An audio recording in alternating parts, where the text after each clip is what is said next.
என்றும் வாழும் எல்லாம் வல்ல இறைவா, தூய கன்னி மரியாவை கோயிலில் காணிக்கையாக ஒப்பு கொடுத்த இந்த நாளுக்காய் நன்றி அப்பா. அவருடைய பரிந்துரையால் தீராத நோய் நின்று விடுதலையும், மரண நெருப்பு நின்று பாதுகாப்பையும், பாவத்திற்கு எதிராய் போராட மன துணிவையும், நிறைவில் உமது முடிவில்லா அருளினை கொடையாக பெற்றிடவும் எமக்கு வரம் தாரும். ஆமென்.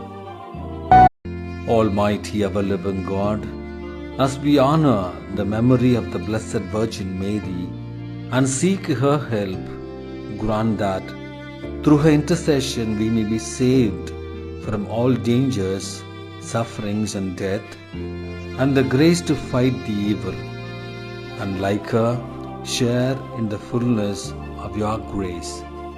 We make this prayer through Christ our Lord.